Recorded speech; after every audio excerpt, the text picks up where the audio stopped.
to see this weekend in Thunderbolts. No shame.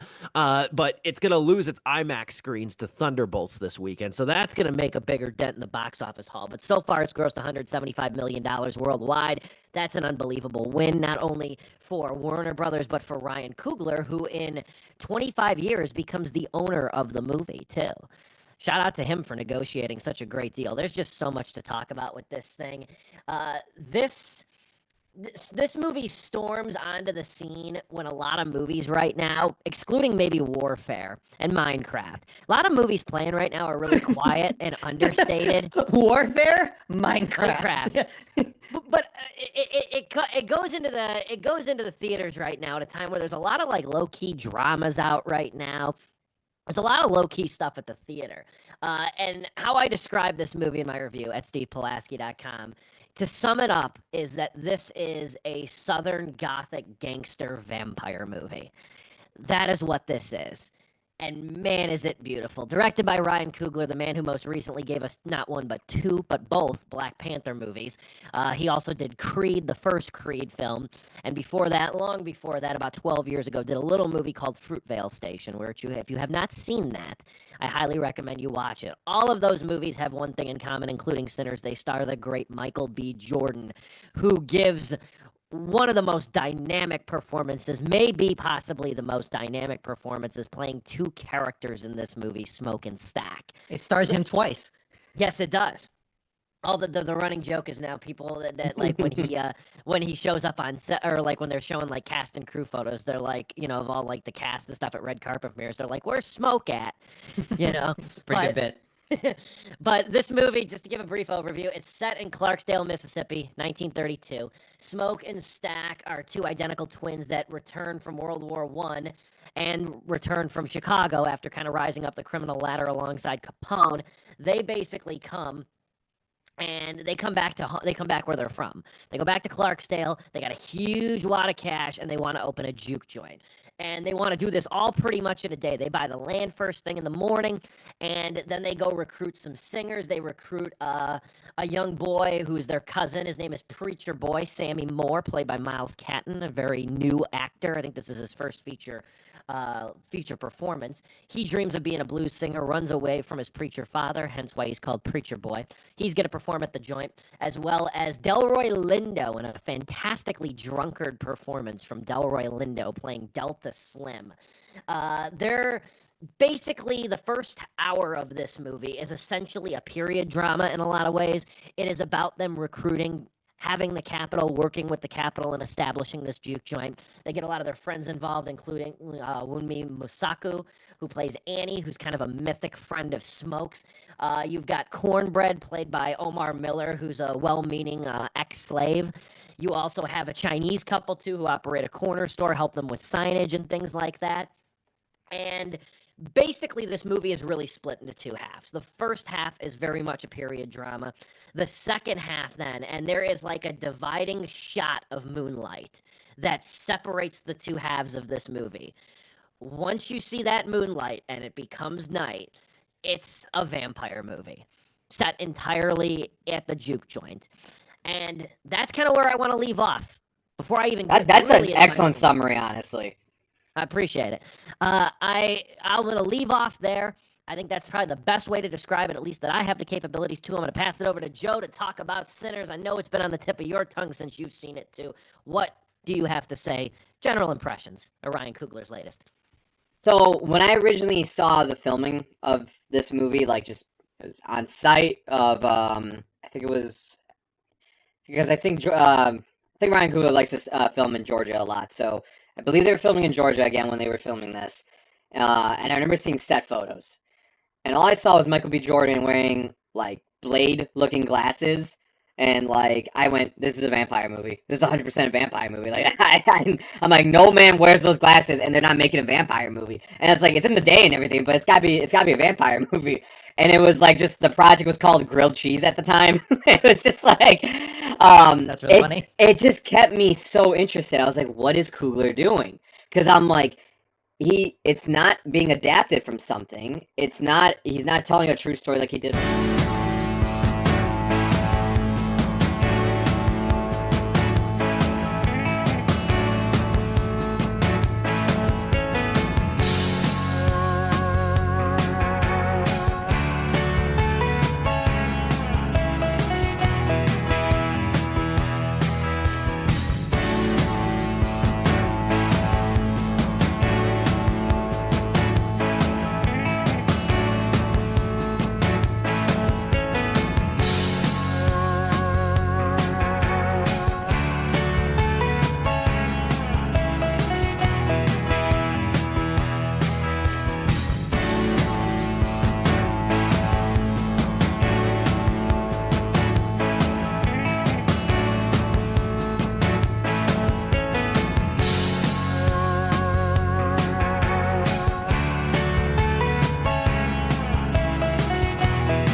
live and online.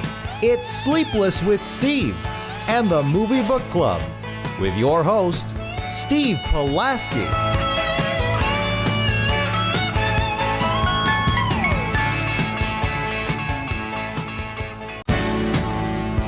Back and better than ever, Sleepless with Steve, live on YouTube, coming to you live in living color every Wednesday evening, 6:30 Central Time. Every Wednesday evening, but last Wednesday evening. Took a little bit of a break. There wasn't anything really major out last week.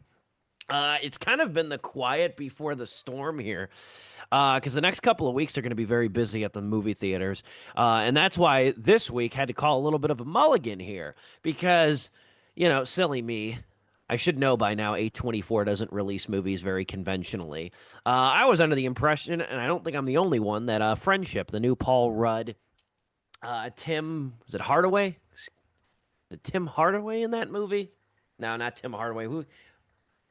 I'm screwing up on the guy's name. The other guy in Friendship. Tim Robinson. Paul Rudd. No.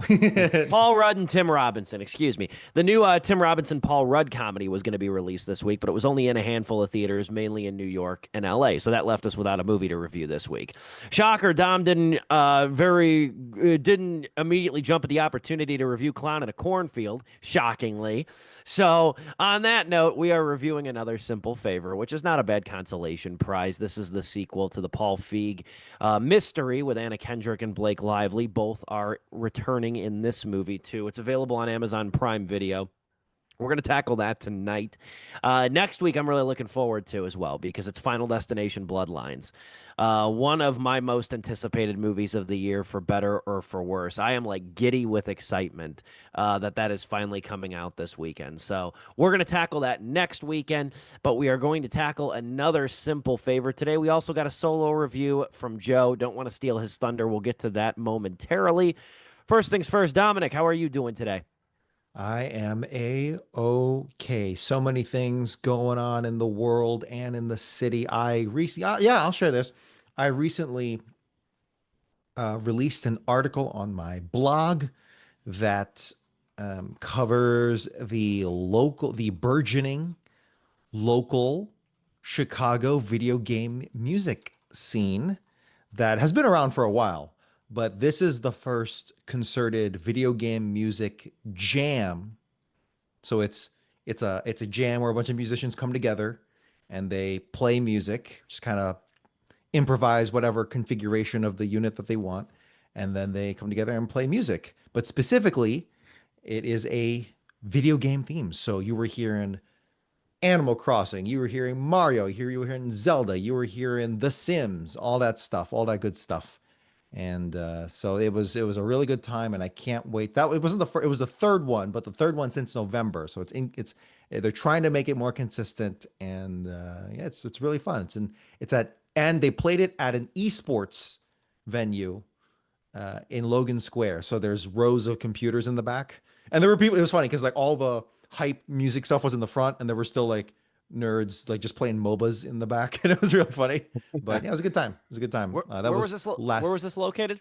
Mid Lane. The name of the venue is called Mid Lane Esports, and they're still trying to see if they can do another one as soon as next month. But at the very least, it will be in July. Okay, I like that. That's very cool. Esports is popping up everywhere. We got one out here even too. Nice. we got a league out here too. That's kind of become ubiquitous over the last several years. So that sounds like fun. I'll have to check that out. Okay. Wow. Joe, how are you?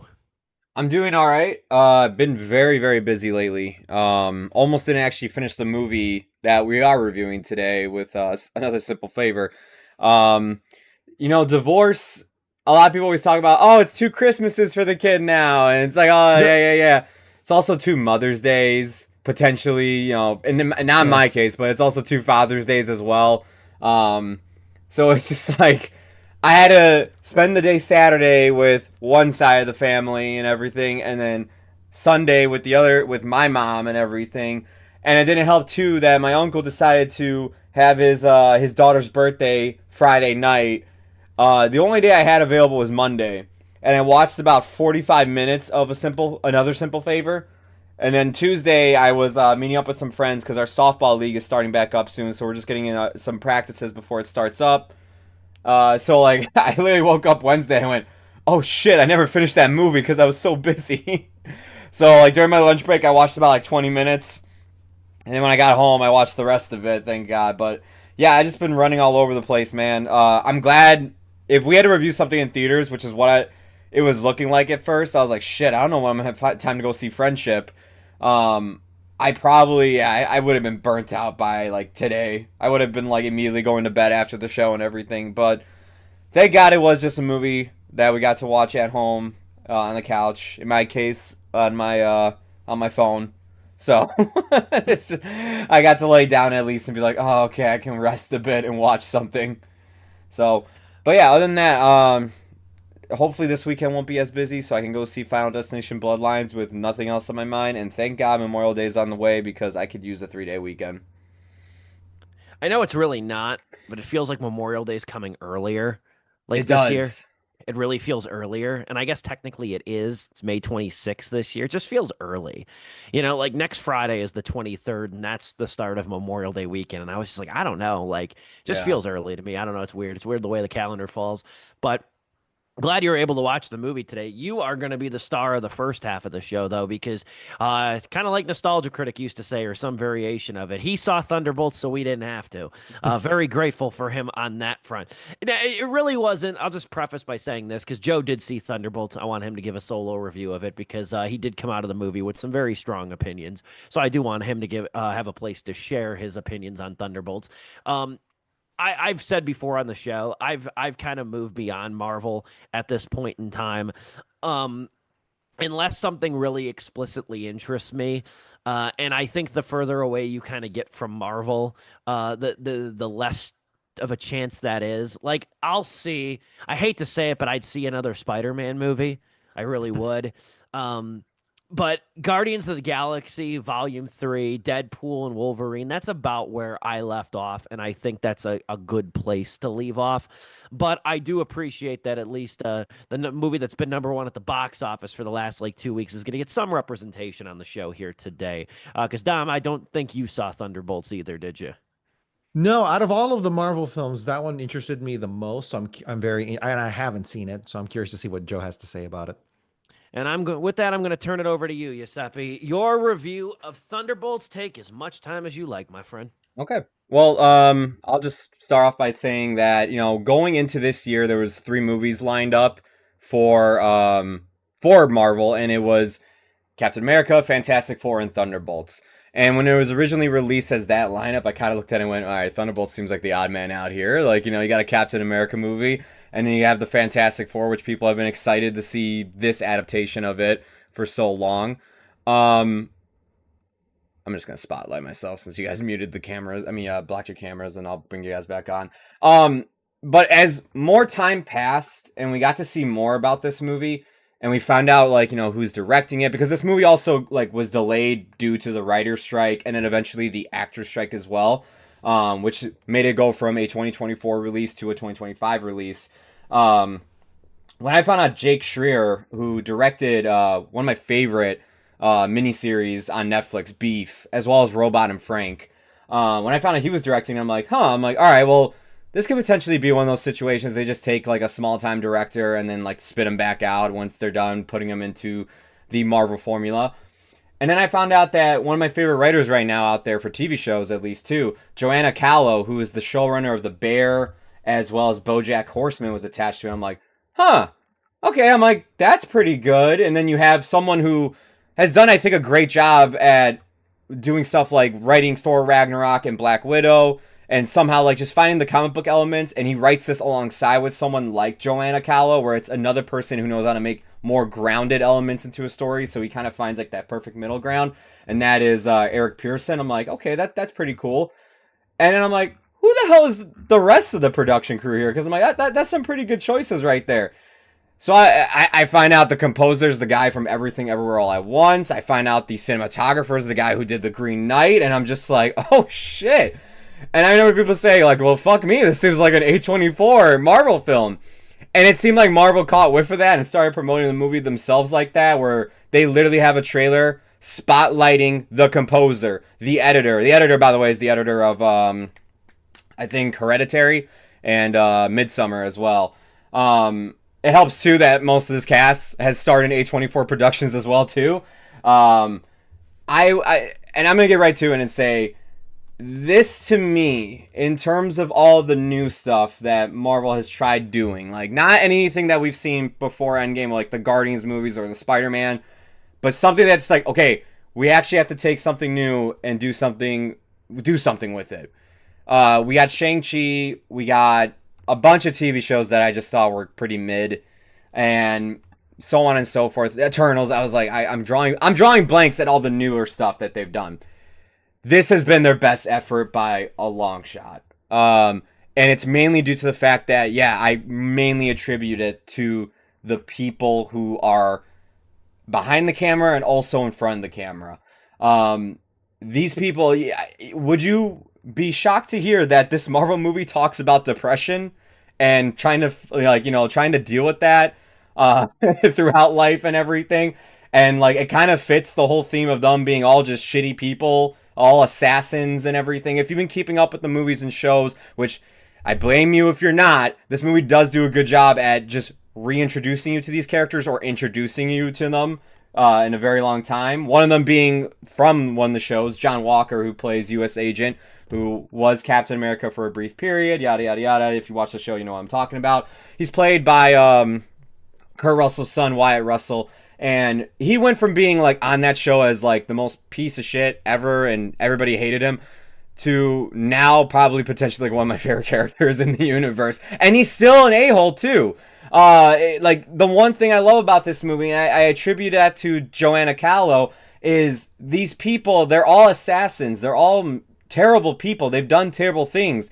And the movie acknowledges that. They don't try to pass them off as heroes. They very much keep in like tone like, yeah, like this guy like assassinated people. Like, oh yeah, the Winter Soldier, Bucky Barnes. Yeah, he's killed a bunch of people. Let's not like try to forget that about him, everybody. The main thing here also that is the driving force of this movie is Florence Pugh, who plays Yelena, the sister to Natasha Romanoff, Black Widow. Florence Pugh is one of the best actresses we have today, and she carries this movie. And the scenes with her and David Harbour, especially towards the end of the movie, are very touching. And just watching her like go through this journey of finding a purpose in life, where, you know, day in and day out, she gets a contract, she goes there, she kills people, she sees death in front of her, and she's like, like, you know, is this actually what I want to do with the rest of my life and everything? And her trying to find out what she wants to do and going through this journey and like, you know, dealing with this whole thing in her life and how they explore that is really, really interesting. They bring in a character in here named Bob, and I don't want to give too much away about this character because the less you know about Bob, the better. For those of you wondering who Bob is, I'm going to pull him up on screen, but he's the guy who's basically wearing just a simple sweatshirt and pants right there. I'm not going to, like I said, I'm not going to give too much away about him. But if you know the comics and you know who this character is, what that character turns out to be is just kind of like whatever. Like, it's just a throwaway character, and they bring him in to be a throwaway character all the time. Here, they actually did something with him, and they use the actual character's backstory to tie into this whole depression thing, and it works so damn well. And it gives it so much more, like, it gives this movie so much more of an impact when you get to the climax. And rather than the climax being like, we gotta save, I mean, they are saving a city technically. But how they handle it is very unique. Typically we get like the big showdown in the sky and all it is punching and explosions and everything. And if you remember, we did this with the Multiverse of Madness review. We talked about how, like, hey, like, that was cool that the climax really just came down to, like, proving someone wrong and, like, showing them, like, you know, the monster that they became. And this movie goes, like, a similar route. I won't tell you what it is, but it goes a similar route where, in order to resolve the conflict, it's not about violence. And they actually have to come together as a team, which the whole time in this movie, they're, like, you know, at each other's throats and everything because they're all shitty people. But actually them being like, no, we literally have to come together as a team and actually solve this and talk this out. And it's very unique. And it left me there sitting going, you know, I know like people might draw comparisons to James Gunn's The Suicide Squad. And if you would have asked me which film do you think is better, I think the Suicide Squad does a better job at exploring the characters, because while I do enjoy this movie and all of its characters, and I think they're all well done, some of them don't get as much screen time. And then you look at the Suicide Squad, and it's like a fucking talking shark gets like a lot of screen time and is a lovable character. Meanwhile, other people who can speak English in this movie, they're good, and they're great characters. They get great lines and great performances, but like we don't really learn more about them. It is mostly I would say it's mostly a Yelena movie and Bob. It's kind of like they're the main characters here. But I will say this: while the Suicide Squad did a great job exploring those characters, it does end the movie with, okay, we gotta take down the giant starfish and save the city and everything.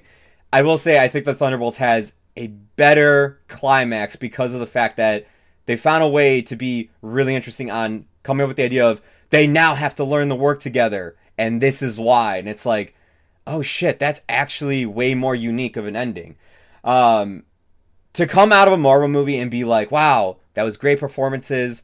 I had a great time laughing. I had the action sequences, like it's all practical, all stunt work. Florence Pugh did her own stunts in the movie. She jumped off like the second highest skyscraper in the movie in the world. And just kind of feel like this refreshing feeling, like, wow, you guys brought in these new characters, and like they ended up being so lovable, and I'm interested to see where they go next. And you're teasing up what like it can go to next and everything. And if you've been seeing the promos now that they've been teasing with this movie, you know where it's going. It just felt so refreshing coming out of this movie, where earlier this year I came out that Captain America movie and I went, yeah, you guys don't know what the hell you're doing anymore, and it's just, you guys are just here to do stuff.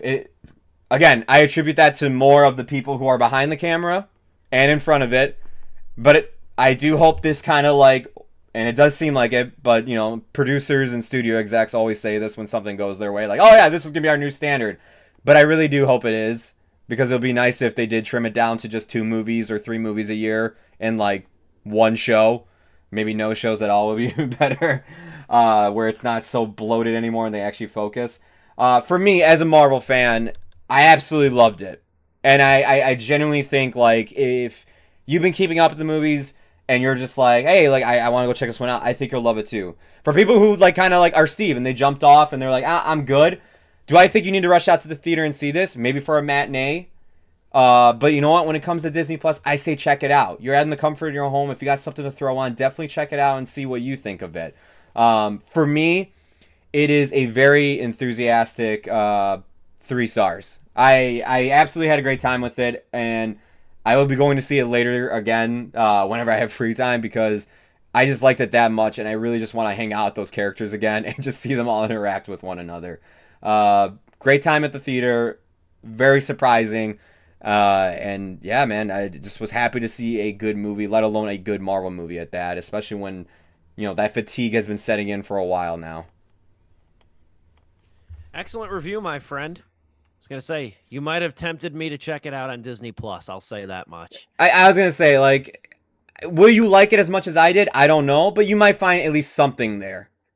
I'm glad the cast chemistry is strong, because It that's is. one thing I really didn't get, or gauge really well from the trailer.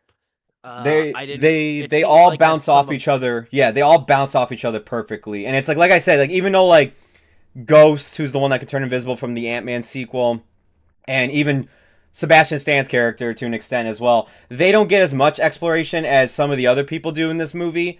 But like still, when they're on screen, the chemistry between everybody and just either the one quip they'll throw out, and it's not as quippy as like most Marvel movies. It's like it feels like in character. Like Winter Soldier will deliver something so dry. Yelena will say something like, so like, okay, like you serious about this? You not realize how stupid this is and stuff like that. Like all the jokes feel in character, and that's why I think like Marvel's been getting away from, where it's like characters are just making jokes for the sake of making jokes. All this felt in character with everybody. That it's just like, oh hey, yeah, this actually makes sense. But yeah. Oh yeah, and Julia Louis-Dreyfus, she's great in this as well. She's basically the villain of the movie and everything. She's very good in this. I'm glad to hear that as well. I like JLD. I think she does some good work too. She does, yeah. Excellent solo review. We haven't done one of those in a while too, so Grateful Joe had some time to talk about Thunderbolts. Again, he saw it, so we didn't have to, but now I might after that review. We'll move forward, however, though, and talk about Another Simple Favor. This is the sequel to A Simple Favor. Came out in 2018, directed by Paul Feig.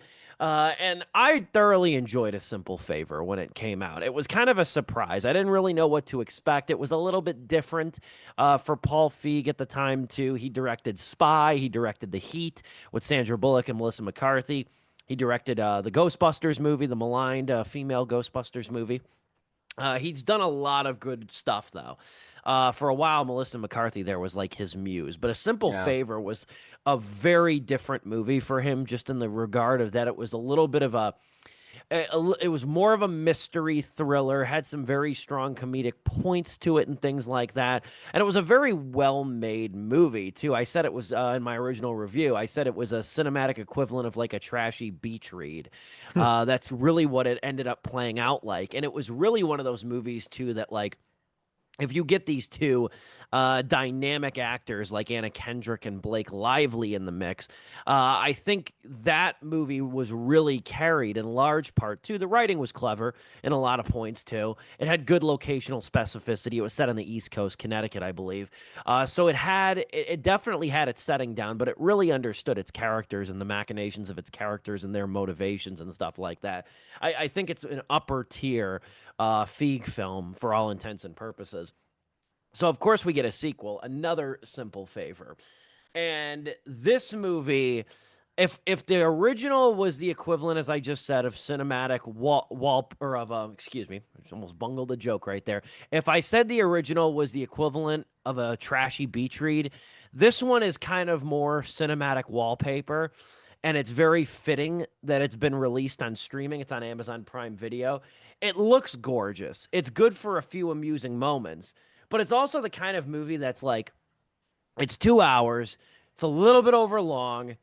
It kind of works in fits and starts. There's a lot of characters. And it being on streaming sort of means inherently that it's destined to hold most, but not all of your attention. And that's kind of where I'll bat us up for Another Simple Favor. FYI, Joe, I don't know if you reflected it on your end, but you're still spotlighted. Oh, yeah, on my end, it is. You guys are back to gallery. Hold on. Okay. I'm sorry. There we go. That's all that matters. Yeah, all that on my matters. end, it was that, but let me change that for you guys. I don't care. You're handsome. I'll look at you in full screen. I don't really care. Thank you. But that's kind of where my jumping off point is for Another Simple Favor. I'll go to you, Dom, really quick. You didn't have an opportunity to see the original, did you? Joke's on you. I did them back to back, baby. Oh, nice. Oh, proud of you. I Thank wasn't you. sure because I know you're a busy man. So if you want to give sort of your thoughts on A Simple Favor before kind of segueing into the sequel, that's totally fine. I very much enjoyed A Simple Favor. I had no idea going into the movie at all. I didn't even know this was the guy from Bridesmaids and Ghostbusters. So that just going in clean that way without any knowledge was, I think, good, because this movie, or rather A Simple Favor, the first film, was honestly really fun. It was fun and intriguing for me.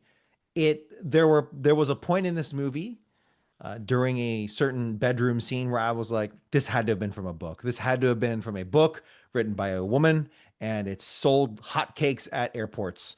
And that sounds like a negative, but honestly, if that's your thing, go full that way, and you'll eat people up, including me, apparently, because I definitely enjoyed the hell out of it. This whole movie, and frankly, this whole franchise, is buoyed on three things, really.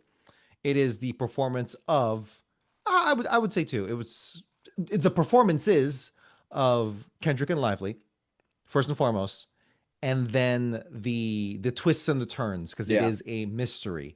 And that is, if you can get those two ingredients, if you can nail them, then you've got this movie. And happy to report that they very much did. What did we say? I think we can spoil it now. This movie's been for 7 years. What did we think about the twists and the turns in the last 20 minutes of the first film? I feel like it gives the movie kind of that surprise at the end that makes you go, oh, wow, this actually has something, and it's up to that point I always thought oh, this movie's entertaining, I enjoy it, but then when that moment happened towards the end, I'm like, oh damn, this actually has something where it's I would love to actually show this movie to people and see what their reactions would be when when this goes down. Yeah, there's some Particularly with that ending, I can see if one of you guys were to say that the ending twists and turns too fast at the end. I'm cool with it because I'm used to that kind of stuff. So it's like, okay, if you're writing for folks like me who it's like, yeah, give me some back to back. That's fine. I can keep up with it. And even if I can't, then I can just hit the rewind button. I appreciate the effort. And they pulled it off quite well. Honestly, that first movie, it's got some menace to it. It's got some unease to a lot of it. And I kept thinking back to Gone Girl. It's not an exact vibe match, but there are parts where it strongly harkens to that film, certainly. And the unease of it, particularly with Blake Lively's character, is very it gives it that X factor, much like how how she is the X factor in Henry Golding's life. She is the X factor of this whole freaking movie, and the wonderful contrast in character of Anna Kendrick, who's Anna Kendrick is playing maximum Anna Kendrick, and I'm okay with that because she does it extremely well. She does, yeah. So go for it, and that's her strong suit, and she's all in, and her contrast as a peppy but kind of lonely mother and her as a framing device, her vlog as a framing device, I thought was really well done. It's definitely speaks to the true crime girlies out there. I know a few, and I know how extremely popular it is. So that absolutely correlates. So for me, if I were to rate a simple favor, it would be a very strong 3 out of 4 stars because I very much enjoyed it. Real quick, just before you segue into the sequel, too, when that movie came out, A Simple Favor, it was compared very heavily to David Fincher's Gone Girl for Okay, a that lot makes of sense. reasons. For a lot of reasons. I think the main difference, though, is that that movie, Gone Girl, obviously, it's one of the Yeah. best thrillers of the last decade, too. That movie is definitely weightier, where A Simple Favor by comparison is more fluffy. But Yes. I think one of the most attractive points about the original, and this one too, is also the fact that how it really seamlessly incorporates the sort of vlogging component of Anna Kendrick's character. I think the original movie incorporates that very seamlessly into the Yeah. narrative framework, making her sort of this mom lifestyle vlogger, this like corny sort of, person who makes these videos on the internet, but also has the true crime lean to it as well. And one of the quotes from that movie, the original, that always lives rent free in my head is when Anna Kendrick says that her mother used to say that secrets were like margarine, easy to spread but bad for the heart. So I thought the writing in that movie too, especially with the social media angle, is pretty whip smart. I'm glad you got to check it out, Dom. I figured it'd be worth your time. Yeah, it really was. And that's the vibe I got just from honestly, just kind of from the posters. I'm like, okay, this doesn't if the poster of the second film had been the poster of the first film, I would have been very disinclined to watch the first movie. If you know what I'm saying, because the second movie's poster, it's got that here's all the heads on it. Yeah. Syndrome going on. So I'm very glad that the first one stands on its own 2 legs. The second one, I guess we'll pivot to that now. Not so much so. I'm not as big on the second one as I was on the first one. Yeah, where do we want to go from there? Do you want me to continue or You want to with take my it, Joe? thoughts? Yeah, I could take it. That's fine. Yeah. Yeah, man. This second one, I hate, it sucks to say, but I'm kind of leaning towards where Dom's already starting off. But I was really excited when they announced the sequel to this movie because I really did enjoy that first one. So when I heard this movie was being made, I'm like, oh, hell yeah. I'm like, dude, I really want to see a sequel to this because I thought it was so much fun. And I would love to see these characters interact again and everything. Then I found out it was going to Prime, like, when the first trailer dropped. It could have been, like, in the news of it, like, ever since the start of the production. I did not know that. So when I saw Amazon Prime upload Another Simple Favor official trailer, I'm like, oh, shit, you gotta be kidding me. I was like, no, please don't tell me this is a streaming movie. And, yeah, just from the look of the trailer, I was like, yeah, it's a streaming movie. I'm like, okay, but, like, hey, maybe this could be like Glass Onion, where it's like to this day, I'm still remembering like, damn, Glass Onion is a really good movie. Like, even though it went straight to Netflix, like, I know it had a selection, like a limited theatrical run, but like, that is a good movie still at the end of the day. And by the end of this movie, I went, well, you are surely no Glass Onion, nor are you A Simple Favor. You are just another streaming movie, in fact, is what you should be called. Like, I hate to say, I'm not going to be so negative as that joke right there as I was, but like, man, the minute we were going through Italia, man, and all the things were happening, and we were, we were going through Italia, and they were playing the music, and everybody was saying something Italian, and people were doing this and everything, and it's just like, hey, oh, I can fine, like, everybody was doing all that. I was like, all right, stop using my culture as a charm for the lackluster script you got. Like, let's go, come on, actually do something here. What are you going to do with Italy? Oh, we're going to show off the gorgeous landscape. And, oh yeah, of course, the Italians in this movie are part of the mob. Why not? It's just like... My culture is not a screenplay. I was just like, yeah, that's all. If you want to know... Look, I don't mind mobster movies because Scorsese has always, like, he's done a great job with them and everything. And even though we get stuff like Gotti, who tries to imitate that, and then it utterly fails. The thing that always kind of like makes me go like, this might be a bad movie, or not even bad, but just like it just doesn't know what to do, is when they just bring in the mob because it's in Italy, and it's just like, yeah, you just have nothing, do you? You really don't have anything. And that's not to say this movie doesn't have something. I actually really enjoyed the first half of this movie. It's really up until the first person that dies in this movie that I was just like, I'm actually kind of enjoying this. The jokes are hitting for me. Anna Kendrick, to me, carries the movie from beginning to end. She's great in this. Every time she pops up, I was having, like, so much joy. And she's in the movie the whole time, so, like, you would think I'd be enjoying it. But, like, up until the first murder happens, I thought this was setting everything up pretty well. And I was enjoying it for the most part. Once that murder happens, it's like we open up a jar of just insane bullshit and cliches, and it just sprinkles throughout the movie, and it's just like, this doesn't make any sense. This is also, there's a twist in this movie, a surprise. Another Simple Favor has a twist, but there's a twist that I went, no, that can't be it. You wouldn't do this. Like, come on, like, this is soap opera level of like twists and turns here. And no, like, the movie just straight up, like, while they're telling you the twist, it just looks at you in the face and goes, no, yeah, that's what we're doing. This is what it is. This is the only twist in the movie, by the way. Like, there's nothing else after this. And we got 30 more minutes left. And I remember I paused it and I went, you've got to be kidding me. There's 30 minutes left. And this was when I was at work. I was watching it during my lunch break. And I'm like, there's 30 minutes left. And they basically said what the twist is. There's no way. The last 30 minutes of this movie, they stretch out way too far, like Steve was even hinting at with his initial impressions.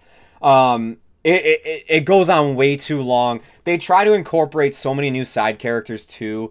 Allison Janney's in this movie. I love Allison Janney, but they give her nothing to do here. She's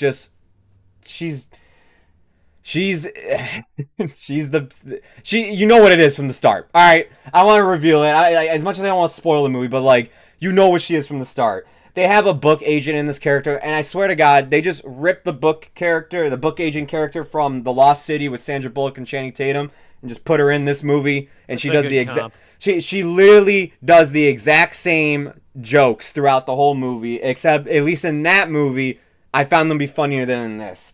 Matteo, the Italian stallion from 365 Days, he's just kind of there. He's eye candy. He's basically the stand-in for Henry Golding. Even though I thought Henry Golding in that first film actually was really charming, and I enjoyed his presence throughout the movie. And Blake Lively, I enjoy Blake Lively when she's playing Emily. And I will leave it at that, because if I go any further, I will ruin something else. But I will just say, I like when she's playing Emily. And that's about it. Yeah, man, it's such a shame how this movie turned out. I'll keep going later on. I'm going to pass it back to you guys, though. We are butting up against our Zoom-sponsored intermission here. We will be back in just a couple of minutes with more about another simple favor. Do not go anywhere. It's Sleepless with Steve, live on YouTube. Looking forward to when you do make that announcement, my friend. That'll be a good time on the show. I'll give you the floor probably to start the show on that one. Yeah. But Inside Out 2, the long-awaited sequel to Pixar's movie Inside Out, which I remember vividly seeing in theaters back in 2015. I remember, and it didn't dawn on me. Catherine and I rewatched the first one last week before the new one came out, and I saw that movie early. They actually had an advanced screening thing for it at AMC, and I saw that movie early, and it was a packed house. It was packed.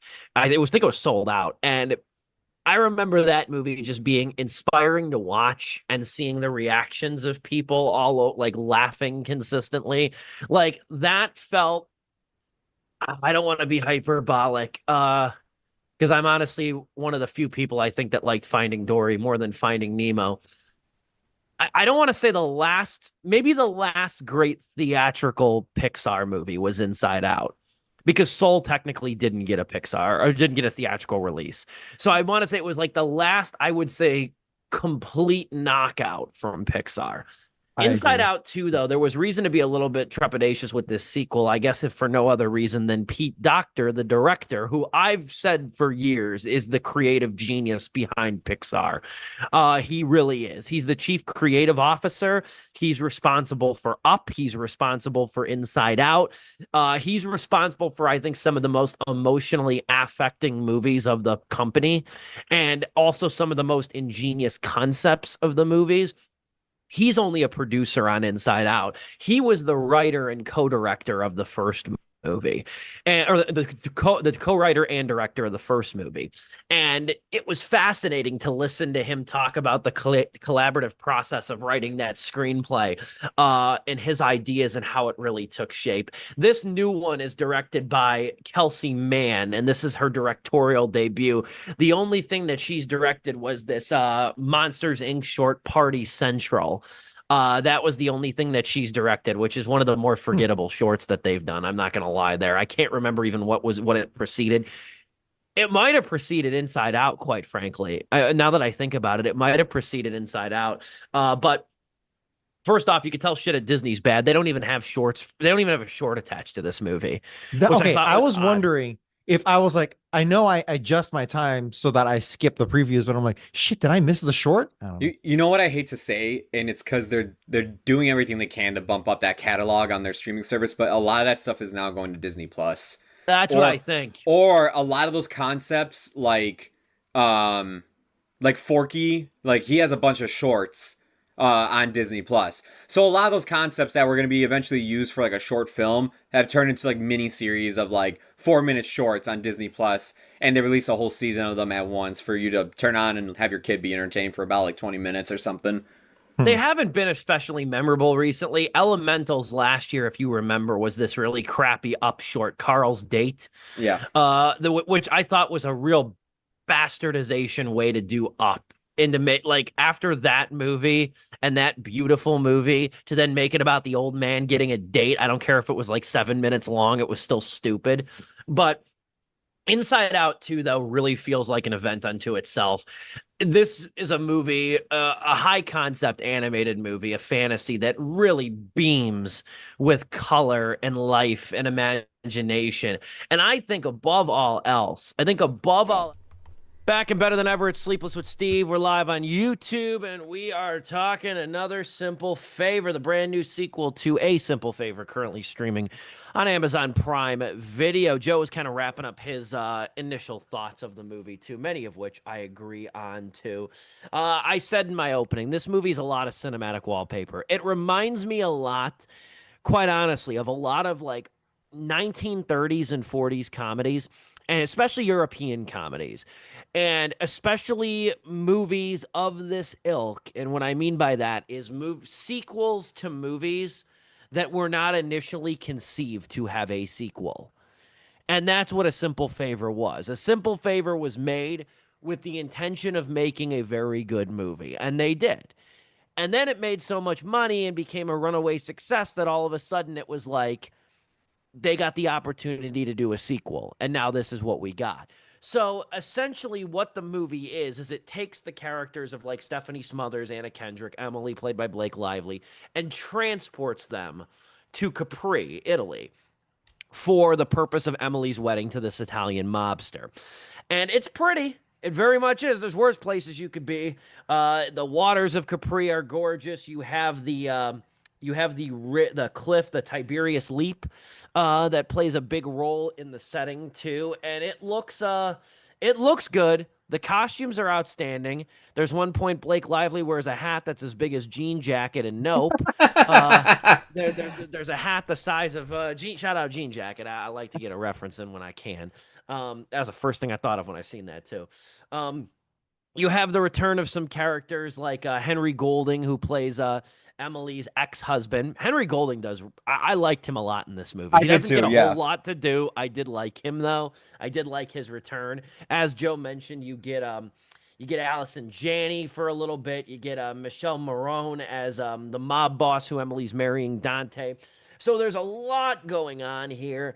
But this is a movie, too, and you're reminded of it fairly early on. This is a movie that's really at its best when it's Kendrick and Lively at the center of it. Specifically Kendrick, but Lively does some pretty good work here, too, per usual, with this kind of a setting. You go back to what made the original good, and it was the mystery. It was sort of the uncomfortable humor, the, like, palpable tension when the two are on the screen. And now that we, as Joe kind of mentioned, we get the twist with like 30 minutes remaining in the movie. And it's kind of like how in most M. Night movies, and I recently talked about it with Trap, or we did, we keep waiting for the rug to be pulled out from under us to the point that when the bottom drops that we critique the fall. That's the way I put it. When the rug finally does get pulled out from under us, we expected a bigger drop. And what we get instead, though, here, without ruining it, is a highly chaotic, sort of retconned, unexpected third character into the mix. And Joe, I think, summed it up really, really cleanly in that it's very soap opera-esque, the twist in this movie. And that's when, and I was mostly enjoying the movie for the most part. And then when that comes in, then the wheels really start to fall off in those last 30 minutes. Which is funny because that's like the opposite of the first movie. The first movie, the total opposite, yeah. Dom, you can go ahead because I know you didn't really get to like say. Yeah, unfortunately, Another Simple Favor feels more like a Paul Feig movie than the first one, which is a net negative in my opinion. And between like the establishing shots, the kind of lazy establishing shots like we saw in The Heat, and then like I'm literally like just comparing it to his previous filmography. It's like, yeah, I know why I don't like this. And it's like A Simple Favor was supposed to be Paul Feig's his palate cleanser for his career, but it seems like that didn't really catch on. That was unfortunately more the exception than the new rule for himself. And that shows with the kind of hobbled together arbitrary plot of the whole thing. And you could do a destination movie, that's okay. But if you don't have like a serious script behind it, there's way more comedy in the second one. Yeah. Is that just me? No, there's no. There definitely was. There definitely was. That's why I also say like Anna Kendrick does a lot of carrying in this movie, because a lot of it is her quirkiness and making jokes like that. And to be fair, I mean, like I said, I thought at least in that first half, a lot of the jokes were landing. It's when it's like we're getting to the second half of this movie, and it's like the movie needs to get going now, and it's like they're still making jokes. And it's like it's taking its time to really start unraveling what the plot is, and it's just like, okay, like can we get this going now? I mean, there's a great joke for me. It's she goes to Anna Kendrick's character. She goes to Emily's bachelorette party, and it's just them two, and they're just hanging out, and it's such a great scene, honestly, between those two characters and the relationship that they have. But it's a great joke where they cling their drinks together, and it just hard cuts to Anna Kendrick face down in the pool like this, and like Lively's just drinking, and you're like, oh my god, did she just kill her? And then she comes up for air, and it's like, how long was that? 2 minutes and 41 seconds. And they're just like, they just go back to like shooting the shit with one another. It feels so natural and good there. But like later on in the movie where it's like, there are people getting killed left and right. Everybody's just making jokes like nothing's happening, and it's just like, can we like stop for 1 second and take this about as serious as we did with that first movie? Was there? There weren't any deaths. There were deaths in the first one, but it was all past. All in the past, right? I think so. Yeah. In this movie, there are active deaths happening at an increasingly rapid rate. Yeah. And that you'd think that would raise the stakes even more, but it's treated with such levity. Yeah. And such whatever. Honestly, holistically, this is holistically a problem with this movie, where it's a less serious movie. And it comes down to, I can't give you exact time-stamped examples, concrete examples, but it feels like down to the way it was shot. It feels down to the way the cast is being directed, down to the writing, down to everything. Everything about this movie is less serious, which is what you don't want for a sequel that was very clever the first time around, in my opinion. That's very well said too, because it has the aesthetic. And this is what happens with a lot of streaming movies. It has the aesthetic of television. And in that regard, this is like the Italy episode. It is. It feels like the Italy special, yeah. And it's got the sort of travelogue, beatific setting sensibilities that it likes to fall back on too. And the deaths here feel weightless in comparison, especially to the original, where you said there weren't many deaths. Here, there's so many fucking characters in this movie that like there's no choice but to kill off a handful of them at some point. Yeah. And there's one character that kills himself in front of Anna Kendrick, and like it's played so serious and everything, but like throughout the rest of the film, when other characters are being murdered, it's like it doesn't phase Anna. There's one person gets killed in front of Anna Kendrick and literally falls onto her, and you're like, oh my god, like that sucks, and like it just doesn't register. She's like, oh come on, like, you know. And that character too, that's a plot thread that we were talking about this in the green room. Like that character, it's apparently a red herring and a plot thread that just it completely left hanging in the air. Yeah. I'm like, okay, is this person who she says she is? Oh, we never addressed this again for the whole movie. Like, I didn't just miss that. That's just because they're really hinting at, oh, there's really more to this character than meets the eye. And then just nothing. And I then know who you're talking about. Her introduction's very sinister. Yeah. Like, and then you're like, really? That's how it ends. You know, like that's how it really ends with, like, they really didn't give her anything to do. Actually, that's two characters. Steve could be talking about somebody else now that I think about it. There's two characters that have that same outcome, basically. I was thinking, quite honestly, I was thinking of the detective. Okay, we all are still thinking of the same person then, yeah. Yeah, I was thinking of the you say? Emily's mom. Okay. Right, okay, yeah, fair. Fair. No, I was thinking of the detective. Here's the thing. Oh, she is a great example, actually. That character is representative of the problems with the second movie. Is that the Emily's mom in the first movie, there's a certain like unease, creepiness. It's like scary. I feel tension that whole time because in the first movie, Anna Kendrick, I'm talking about Emily's mother who has severe memory problems, right?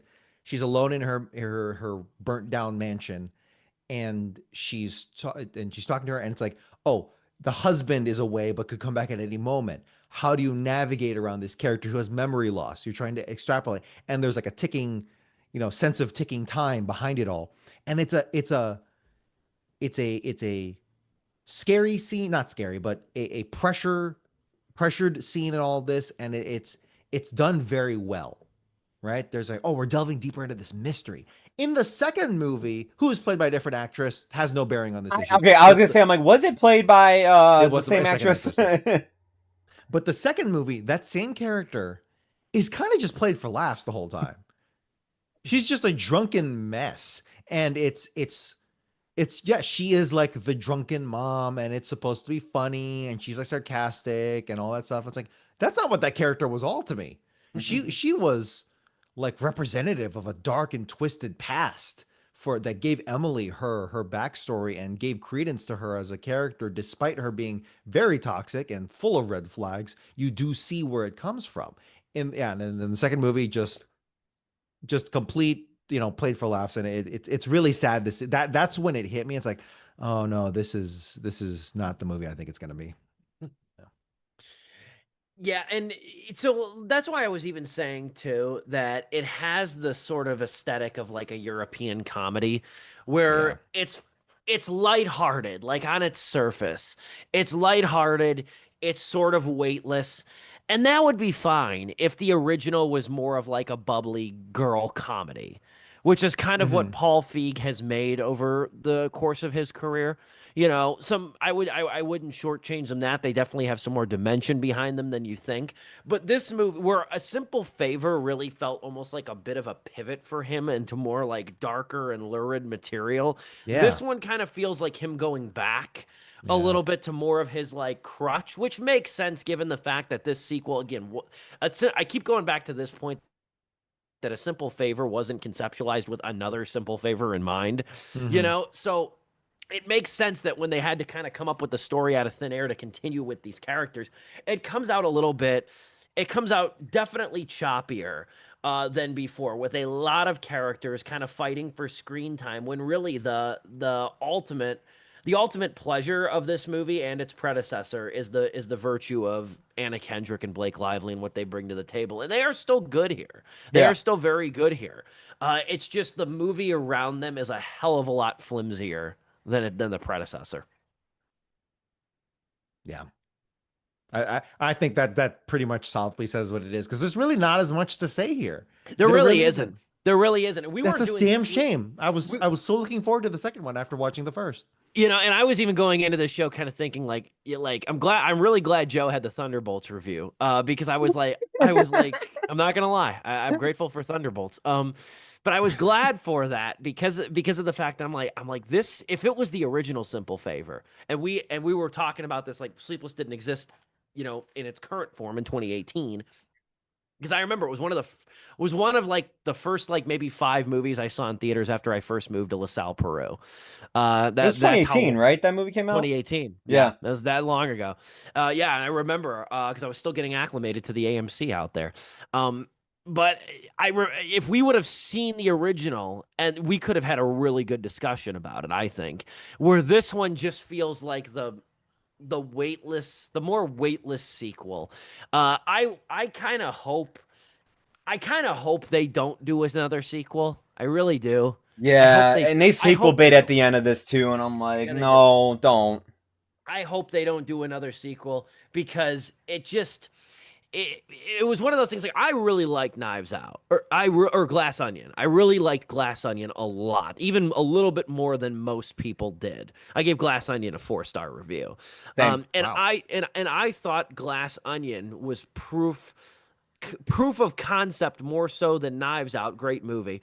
My point is, though, I thought Glass Onion was proof of concept that, like, okay, one of these movies every 4 years or so with a new cast. Keep Daniel Craig, get a new cast of characters from different generations, come up with a really, really conniving, strange, sort of multi-layered mystery, and you got something, because you have framework. You have a framework here. You don't really have a total connective tissue outside of Daniel Craig's character. This could work. Where A Simple Favor worked more as a self-contained picture. So for me, maybe a little bit kinder than you two. It's 2.5 out of 4 stars for me, because I didn't dislike the movie. I really didn't. But this feels like the streaming sequel in a lot of ways. We'll go Dom and then Joe for closing thoughts. Yeah, I'll give this a 2 out of 4 stars, just because I was really coming off of the high of that first one, and I had good expectations coming out of that first one. It's like, wow, this is clever. This feels good. I'm down. It's not the most amazing, script in the world, but it felt fresh for me. And the second one just completely upended it, and that's really, really unfortunate to see, especially coming from the same writer, apparently, Jessica Sharzer. The second one, she's joined by another writer, but to be frank, there's really nothing else to say other than this is the inferior version, where they're kind of hobbling things together. You can honestly just compare. You can just look at the 2 posters of the 2 films that I'm seeing on Wikipedia, and it really comes out. It's indicative of all of that. And so strongly suggest watching the first one, but the second one's too. It's a real shame they didn't go with the poster that they first made, which is them walking down the martini glass together, and then they went for Oh, the one that's sick. the one they promote with, of course, is the one with all the characters. Yeah. And you know what I think that is, not to steal your thunder, Joe, for your final thoughts, but No, go you know ahead. what I think that is like, and granted, posters have really become kind of a lost art. I've seen Yeah. some really good ones though, recently, like at the theater and stuff.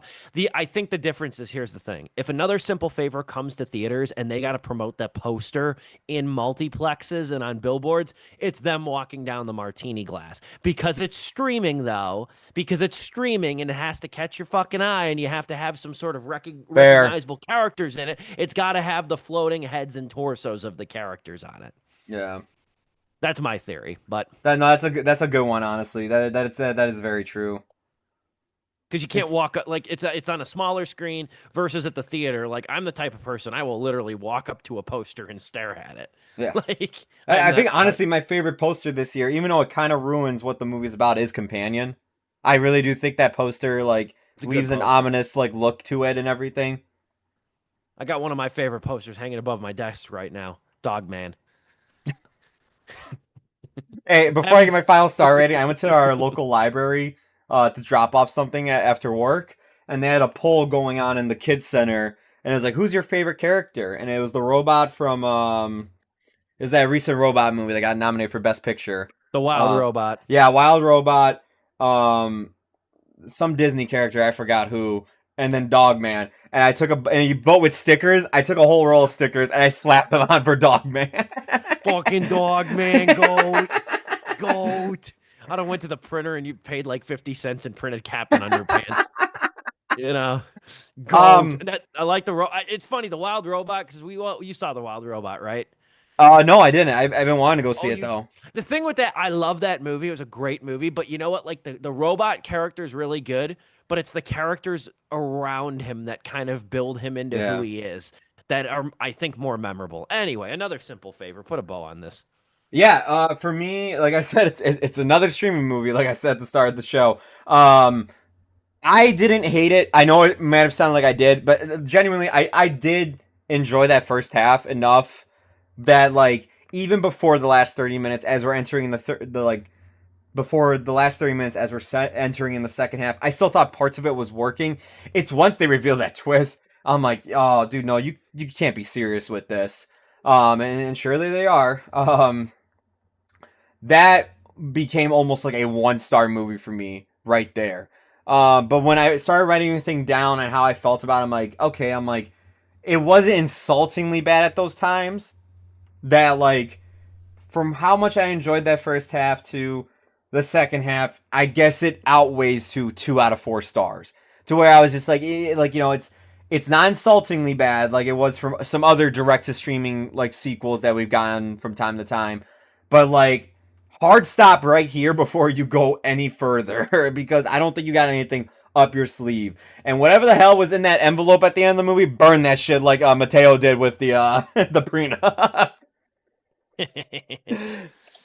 That is Another Simple Favor, currently streaming on Amazon Prime Video. Next week is Final Destination Bloodlines, the long-awaited 6th installment in the series, 14 years after Final Destination 5. Dom's shaking his head. I'm sure he's going to sleep soundly after this movie. I am so pumped for a new Final Destination movie. It's not even funny. This has been fucking... I'll talk more about it next week. This has been fucking teased forever. I don't know if you followed it, Joe, but this has to be one of up there with Ghostbusters 3, with the movie that's had more fake trailers, fake posters, reports that never came to fruition, casts that never came to fruition consistently. I remember after Final Destination 5 came out in 2011, there was reports that the next movie, Final Destination 6, was going to be set in the Viking time period. What? I remember this shit. There was Dude. There was reports it was going to have a first responder angle to it. There have been so many reports about this movie. That's an actual interesting concept though for a Final Destination movie though. I actually would like to see a first responder angle to these movies. I would too. I will say, dude, if there was one thing, I see this constantly on Facebook. There's somebody that will share like it's a whole bunch of posters. It's like movies we're getting in 2020, whatever. And it's just like they always share it. Final Destination 6, and they're going across the bridge, and you just see the skull, like a skull, basically at the end of the bridge saying you're like, and it has like the most cheesiest like catch line, and I'm like, it's not gonna happen. It's not real. Once I saw Final Destination Bloodlines was an official title, I'm like, that's actually the movie. That's what they're gonna call this one. No, and it's very, and we'll end things here. It just goes to show you how wayward we are, how I am. You know what's weird with this movie too, Final Destination Bloodlines? No colon in the title. I saw that, yeah. It's Final Destination Bloodlines, not Final Destination Bloodlines. Final Destination Bloodlines. I don't like that. That pisses me off. There's no colon in the title. 2-star incoming review. How I got him again. How I am going to react, how I'm going to write the movie, or like write the review, colon or no colon, is going to be based on how the title card looks. Okay. That's how I'm going, because it pisses me off. I caught that today on Wikipedia. I'm like, there's no colon in this thing. You know, it's going to be so weird. It's going to be interesting too, because since Final Destination 5, we've had, even this year, we had The Monkey. There's been other movies that have taken the whole, you know, I don't know what kind of horror you want to call it, death horror films, like, you know, where it's just like, it very much focuses on like how brutal a death can be or whatever.